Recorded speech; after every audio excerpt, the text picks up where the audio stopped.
Hello बच्चों, आज हम चैप्टर 3 की एक्सरसाइज 3.4 सॉल्व करेंगे। हमारा फर्स्ट क्वेश्चन है स्टेट वेदर ट्रू और फॉल्स। ये हमें कुछ स्टेटमेंट्स दी हैं, हमें इनमें से बताना है कौन सी स्टेटमेंट ट्रू है और कौन सी फॉल्स है। तो हमारा सबसे पहला जो हमें स्टेटमेंट दी हुई है वो है ऑल रेक्टेंगल्स आर स्क्वायर। हमें बोला है कि क्या सभी रेक्टेंगल जो हैं वो स्क्वायर होते हैं। तो सभी रेक्टेंगल स्क्वायर कब होंगे? अगर उनमें स्क्वायर की सारी प्रॉपर्टीज होंगी, दैट मीन्स सभी रेक्टेंगल स्क्वायर होंगे। तो आप जानते हो स्क्वायर की प्रॉपर्टीज कौन सी होती हैं कि उसके चारों साइड्स जो होते हैं वो इक्वल होते हैं। तो सबसे पहले हमारी फर्स्ट प्रॉपर्टी ही जो है वो रेक्टेंगल में पूरी नहीं होती, क्योंकि रेक्टेंगल के चारों साइड्स इक्वल नहीं होते। रेक्टेंगल के जस्ट ऑपोजिट साइड्स इक्वल होते हैं। दैट मीन सभी रेक्टेंगल्स को हम स्क्वायर नहीं बोल सकते। तो फर्स्ट हमारी जो स्टेटमेंट है वो गलत है। नेक्स्ट है ऑल रोम्बस आर पैरेललोग्राम, कि जितने भी रोम्बस हैं क्या वो पैरेललोग्राम होते हैं। तो ये कब पॉसिबल है? अगर पैरेललोग्राम की सारी प्रॉपर्टीज रोम्बस में आ जाए, दैट मीन सभी रोम्बस जो होंगे वो पैरेललोग्राम होंगे। तो आप जानते हो पैरेललोग्राम की प्रॉपर्टीज क्या होती हैं? 4 साइड 4 एंगल 2 डायगोनल, वो तो आप जानते हो। रोम्बस, रेक्टेंगल, स्क्वायर सबकी वो प्रॉपर्टीज हैं, क्योंकि वो मैं आपको ऑलरेडी बता चुकी हूँ। हमें जस्ट पैरेललोग्राम की पर्टिकुलर प्रॉपर्टीज कौन सी है कि उसके ऑपोजिट साइड्स पैरेलल और इक्वल होते हैं। रोम्बस में भी होते हैं। इसके दोनों डायगोनल आपस में बाइसेक्ट करते हैं, रोम्बस में भी करते हैं। इसके ऑपोजिट एंगल्स इक्वल होते हैं, रोम्बस में भी होते हैं। दैट मीन सभी rhombus, all rhombus are parallelogram.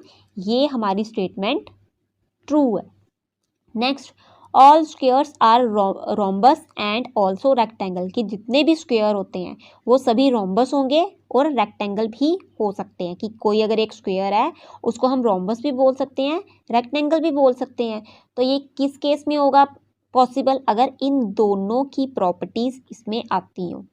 तो आप जानते हो रोम्बस की क्या स्पेशल प्रॉपर्टी है कि उसके ऑपोजिट एंगल्स इक्वल होते हैं। तो स्क्वायर में भी ऑपोजिट एंगल्स इक्वल होते हैं। डायगोनल जो होते हैं वो बाइसेक्ट करते हैं, स्क्वायर में भी बाइसेक्ट करते हैं। और रेक्टेंगल का भी ऑपोजिट एंगल्स जो होते हैं वो, इसमें तो सभी एंगल्स 90 डिग्री के ही होते हैं, तो स्क्वायर में भी 90 डिग्री के होते हैं। इसमें ऑपोजिट साइड्स जो होती हैं वो इक्वल होती हैं। तो वो स्क्वायर में भी जो ऑपोजिट साइड्स हैं वो इक्वल ही होंगी, क्योंकि उसके अगर चारों साइड इक्वल हैं तो दैट मीन ऑपोजिट साइड्स भी इक्वल होंगी।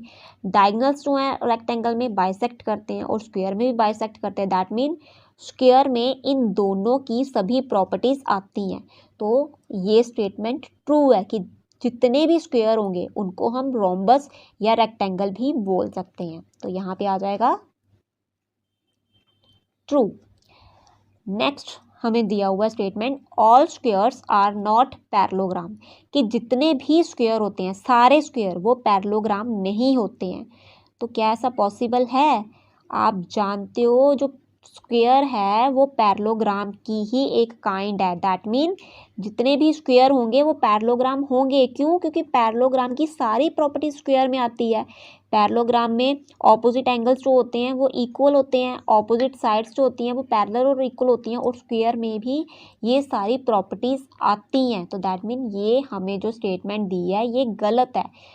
यहाँ हमें स्टेटमेंट दी है कि जो सभी स्क्वायर पैरेललोग्राम नहीं होंगे, बट नो, जितने भी स्क्वायर होंगे उनको हम पैरेललोग्राम बोल सकते हैं, क्योंकि पैरेललोग्राम की सारी प्रॉपर्टीज जो हैं वो स्क्वायर में आती हैं।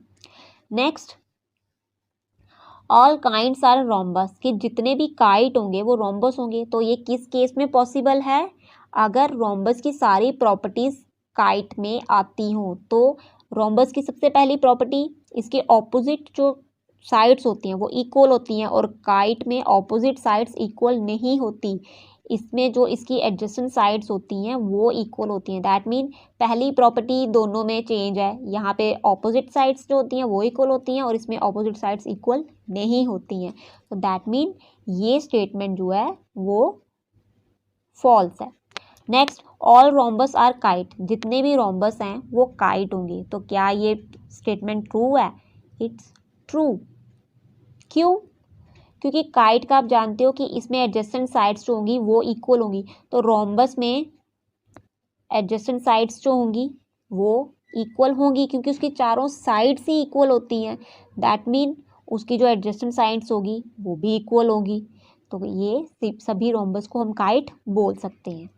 Next, all parallelograms are trapezium, जितने भी पैरेललोग्राम होंगे वो ट्रिपीजियम होंगे। क्या ये स्टेटमेंट ट्रू है? तो यस, ये भी ट्रू है। क्यों?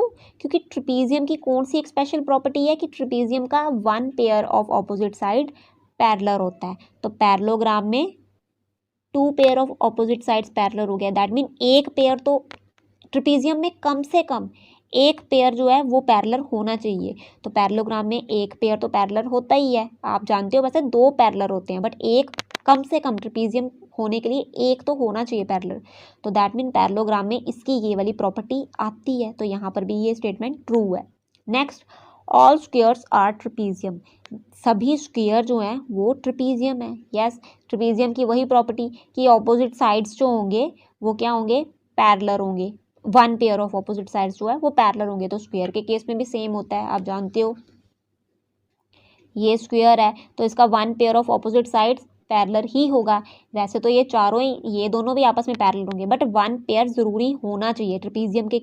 अगर इसको हमें ट्रिपीजियम बोलना है तो one pair of opposite side जो है वो पैरेलल होना चाहिए। तो दैट मीन्स स्क्वायर के केस में भी ये पॉसिबल है। तो ये भी हमारी स्टेटमेंट ट्रू आ गई। हमारा सेकंड क्वेश्चन है, identify all the quadrilaterals that have four sides of equal length. हमें वो क्वाड्रिलेटर्स बताने हैं कौन से होते हैं जिनकी चारों साइड्स इक्वल हो। तो आप जानते हैं ऐसे कौन से फोर साइडेड पॉलीगन है या क्वाड्रिलेटर हैं जिनकी इक्वल लेंथ हो। One is square and one is rhombus. Square एक ऐसा क्वाड्रिलेटर है जिसके चारों साइड्स इक्वल होते हैं और एक रोम्बस ऐसा क्वाड्रिलेटर है जिसके चारों साइड्स इक्वल होते हैं। तो यहाँ आंसर आ गया स्क्वायर एंड रोम्बस। नेक्स्ट, अब बताना कि ऐसा कौन सा क्वाड्रिलेटर है जिसके फोर राइट एंगल्स हों, जिसके चारों एंगल क्या हो? राइट एंगल हो।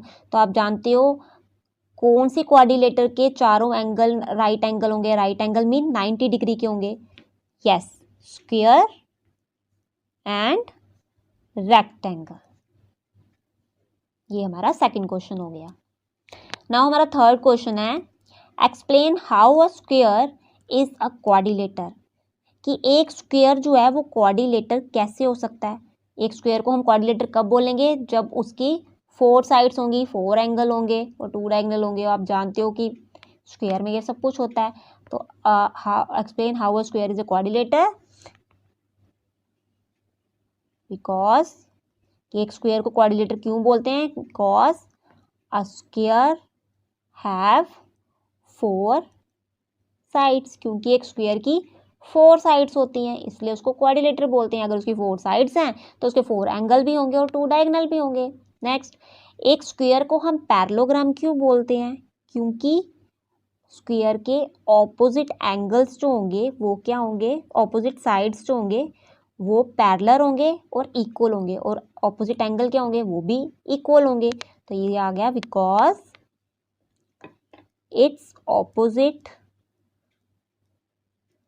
साइड्स आर पैरेलल, क्योंकि उसके ऑपोजिट साइड्स क्या होते हैं? पैरेलल होते हैं, इसलिए हम उसको पैरेललोग्राम भी बोल सकते हैं। इक्वल तो वो होंगे ही होंगे क्योंकि आप जानते हो एक स्क्वायर है तो उसके साइड्स चारों इक्वल होंगे, उसके एंगल चारों इक्वल होंगे। तो हमें जस्ट उसकी एक क्या डिफरेंट प्रॉपर्टी आ गई पैरेललोग्राम से कि पैरेललोग्राम में ऑपोजिट साइड्स होते हैं वो पैरेलल होते हैं। तो स्क्वायर में भी ऑपोजिट साइड्स पैरेलल होते हैं इसलिए हम उसको पैरेललोग्राम बोल सकते हैं। अब explain how a square is a rhombus. एक स्क्वायर रोम्बस क्यों हो सकता है? कब होगा? एक स्क्वायर को हम रोम्बस इसलिए बोलते हैं cause it has all the properties of rhombus, क्योंकि स्क्वायर में रोम्बस की सारी प्रॉपर्टीज आ जाती हैं इसलिए हम एक स्क्वायर को रोम्बस भी बोल सकते हैं। ओके, नेक्स्ट, एक स्क्वायर को हम रेक्टेंगल कब बोल सकते हैं? क्यों? क्योंकि रेक्टेंगल की भी आप जानते हो सारी प्रॉपर्टी स्क्वायर में आ जाती है कि रेक्टेंगल जो है 90 डिग्री, चारों एंगल 90 डिग्री के, ऑपोजिट साइड्स जो होती हैं वो इक्वल होती हैं, ऑपोजिट साइड्स इक्वल होती हैं, तो सारी प्रॉपर्टीज रेक्टेंगल की स्क्वायर में आती है। इसलिए because it has all the properties of rectangle. एक स्क्वायर को हम रेक्टेंगल क्यों बोल सकते हैं? क्योंकि स्क्वायर में भी रेक्टेंगल की सभी प्रॉपर्टीज आ सकती हैं, इसलिए हम स्क्वायर को रेक्टेंगल बोलते हैं। हमारा फोर्थ क्वेश्चन है, name the coordinator whose diagonals bisect each other. हमें उस कोऑर्डिनेटर्स के नाम लिखने हैं यहाँ पे जिसके डायगोनल आपस में बाइसेक्ट होते हो। तो आप जानते हो कि कौन से डायगोनल्स, कौन सी कोऑर्डिनेटर हैं जिनके डायगोनल्स जो हैं वो आपस में बाइसेक्ट होते हैं। बाइसेक्ट मीन डायगोनल्स एक दूसरे को इक्वली जो है वो कट करते हैं। तो वो आप जानते हो कौन सा होता है? Square, rectangle, rhombus and parallelogram. ये चारों कोऑर्डिनेटर जो हैं इनके डायगोनल्स आपस में बाइसेक्ट होते हैं। ये आपने ऑलरेडी अगर प्रॉपर्टीज अच्छे से समझी होंगी तो आप इनके आंसर जल्दी जल्दी दे सकते हो। Next, name the coordinator whose diagonals are perpendicular bisector of each other. Perpendicular bisector मतलब कि वो एक दूसरे को 90 डिग्री पे कट करते हो। तो वो भी आप जानते हो, प्रॉपर्टी मैं आपको ऑलरेडी बता चुकी हूँ, एक स्क्वायर और दूसरा रोम्बस। ये दोनों, इन दोनों के डायगोनल्स जो हैं वो आपस में 90 डिग्री पे बाइसेक्ट करते हैं। दैट मीन जब इनके डायगोनल आपस में बाइसेक्ट होते हैं तो एंगल 90 डिग्री का बनता है। Third one, name the coordinator whose diagonals are equal. उन कोऑर्डिनेटर्स के नाम बताओ जिनके डायगोनल्स जो होते हैं वो इक्वल होते हैं। तो वो कौन सा होता है? Square and rectangle.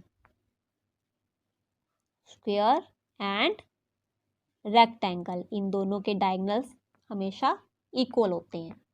हमारा फिफ्थ क्वेश्चन है, explain why a rectangle is a convex coordinator. कि एक रेक्टेंगल को हम कन्वेक्स कोऑर्डिनेटर क्यों बोलते हैं? तो आप जानते हो कि कन्वेक्स कोऑर्डिनेटर कौन से होते हैं या कन्वेक्स पॉलीगन कौन से होते हैं? जिसका डायगोनल, कोई भी डायगोनल फिगर से बाहर ना आता हो। तो आप जानते हो रेक्टेंगल के कितने डायगोनल होते हैं? ये रेक्टेंगल ड्रॉ कर दी, इसके 2 ही डायगोनल होंगे, एक ये और एक ये। दोनों डायगोनल जो हैं वो हमारे पॉलीगन के कोऑर्डिनेटर के इंटीरियर एरिया में आ रहे हैं। दैट मीन ये कन्वेक्स कोऑर्डिनेटर है। क्यों? अगर कोई, जैसे ये फिगर आ गई, ये भी एक कोऑर्डिनेटर है, ये भी एक 4 साइडेड पॉलीगन है। दैट मीन ये कोऑर्डिनेटर है, बट इसका एक डायगोनल ये बाहर आ रहा है, लाइन के इस फिगर के बाहर आ रहा है। दैट मीन ये कन्वेक्स कोऑर्डिनेटर नहीं है, ये कॉनकेव कोऑर्डिनेटर है। बट इसमें दोनों डायगोनल जो हैं वो फिगर के इंटीरियर एरिया में आ रहे हैं, इसलिए जो रेक्टेंगल होता है उसको हम कन्वेक्स कोऑर्डिनेटर बोलते हैं, बिकॉज इट्स बोथ डायगोनल्स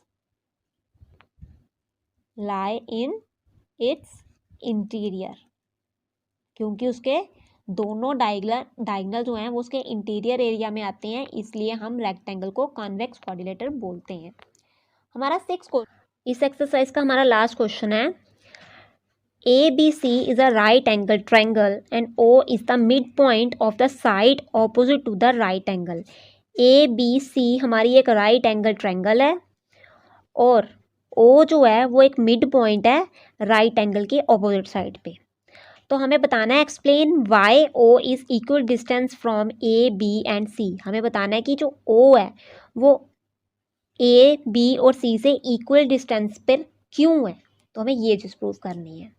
तो उसको सॉल्व करने के लिए हमें ऑलरेडी उन्होंने ये फिगर बना के दी हुई है कि अगर हम ए डी जो है वो बी सी के पैरेलल ड्रॉ कर लें, सी डी जो है वो ए बी के पैरेलल ड्रॉ कर दें, तो हमारी ये एक पैरेललोग्राम बन जाएगी, क्योंकि ये इसके पैरेलल है, ये इसके पैरेलल है। अगर ये एंगल 90 डिग्री का है तो दैट मीन ये भी 90 डिग्री का होगा, क्योंकि पैरेललोग्राम में ऑपोजिट एंगल्स इक्वल होते हैं। अगर ये 90 डिग्री का तो ये भी हमारा 90 डिग्री का आ जाएगा, क्योंकि एडजेसेंट एंगल्स का सम 180 होता है। 180 में से 90 माइनस किया, that mean this one is 90 and this one is also 90। तो चारों एंगल 90 डिग्री के आ गए। ऑपोजिट साइड्स जो हैं वो पैरेलल हैं और इक्वल हैं, दैट मीन ये हमारी एक रेक्टेंगल बन गई। तो रेक्टेंगल में आप जानते हो कि जो डायगोनल्स होते हैं वो इक्वल होते हैं। जो ए सी डायगोनल है वो इक्वल होगा बी डी के, और ये दोनों डायगोनल्स आपस में बाइसेक्ट होते हैं। बाइसेक्ट दैट मीन जो अगर हम इसको हाफ कर लें, दोनों को डिवाइड कर लें 2 2 से, तो वो AC का हाफ कितना आ जाएगा, OA, क्योंकि AC को BD जो है वो यहाँ पे बाइसेक्ट कर रही है, मीन यहाँ पर इस डायगोनल का हाफ आ रहा है, तो AC का हाफ क्या हो जाएगा, OA इक्वल टू BD इसका हाफ क्या आ रहा है, OB मान सकते हो आप, OB। तो यहाँ हमारा OA OB के इक्वल आ गया। और आप ये ऑलरेडी जानते हो कि जब दो डायगोनल्स आपस में बाइसेक्ट करते हैं, उसकी ये वाली साइड इस साइड की इक्वल होती है, ये वाली साइड इस साइड की इक्वल होती है। अगर ये दोनों साइड इक्वल हैं, that mean OA OB OC OD चारों साइड से इक्वल आ गई, तो OA equal to OB equal to OC equal to OD।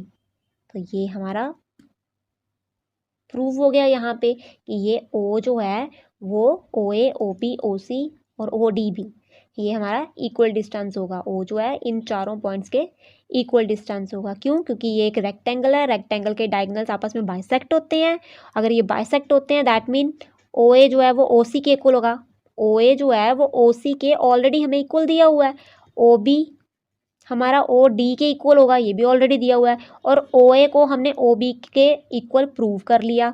OA जो है वो OB के इक्वल हमने प्रूव कर लिया, OA इक्वल टू OB। तो अगर OA जो OB के इक्वल है तो OB हमारा OD के इक्वल भी है, दैट मीन OD भी इक्वल आ गया। OA हमारा OC के इक्वल भी है, दैट मीन ये OC के इक्वल भी आ गया। तो यहाँ हमारी एक्सरसाइज ये कंप्लीट होती है। आई होप बच्चों आपको वीडियो अच्छी लगी होगी। Please like and subscribe my channel.